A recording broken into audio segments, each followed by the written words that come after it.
Alright, Assalamualaikum warahmatullahi wabarakatuh.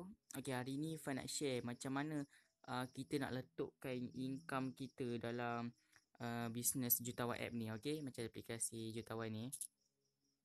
Okay, aplikasi kita nak macam mana kita nak letakkan. So, bila kita nak letakkan aplikasi ni, bukan letakkan aplikasi, nak letakkan income. Okay, kita kena promote lah kan. Sebab promote ni lah nyawa bisnes kita. Okay, kalau kita nak harapkan robot boleh, tak ada masalah. Cuma nak income luar biasa tu kenalah buat tindakan luar biasa kan. Nak income slow, harapkan robot je lah. Okay, so Fan biasanya Fan akan pergi ke grup iklan. Okay, contohnya Fan pergi ke buat duit. Okay, grup buat duit. Ini memang cara malas Fan. Okay, Fan pun memang pemalas nak promote. Fan biasa promote dekat wall je. Tengok wall Fan. Memang biasa promote kat wall je. Tak promote sangat dekat grup-grup iklan. Like pun tak banyak juga. Penting juga like ni sebab nak tahu apa orang trust dengan kita kan. Ni Fan pun biasa-biasa je. Okay, adalah juga ayat ni. So boleh copy paste je lah ayat Fan ni. Okay, tak ada masalah. Cuma edit nombor WhatsApp korang dengan website ni. Okay, link korang. Okay, Fan nak ajar macam mana cara paling malas kita nak dapatkan income.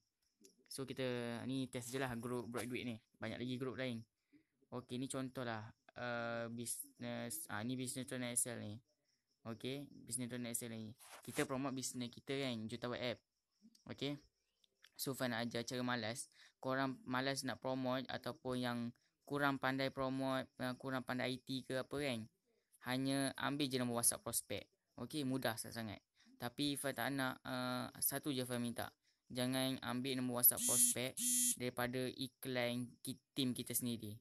Contohnya, tim kita promote pasal Jutawan app, betul tak? Okay, tim kita promote pasal Jutawan app, and then dia ramai prospek tinggalkan nombor WhatsApp dekat post dia tu. Lepas tu kita ambil nombor WhatsApp prospek tu, save, and then kita promote pasal Jutawan app ni. Bila kita dah promote, dia penat je promote Jutawan app ni, and then banyak prospek dia dah penat save. Bila PM je tahu prospek dah tahu dah pasal Jutawan app ni. So kesian lah kan. Kita dah kira nanti risau kena kecang lah pula kan. So nasihat Fan ambil daripada bisnes lain. Contohnya macam ni Tuan Excel. Ini A-Trade Bitcoin. So boleh ambil kat sini lah. Korang save je. Okay, ni save je nombor WhatsApp prospek ni.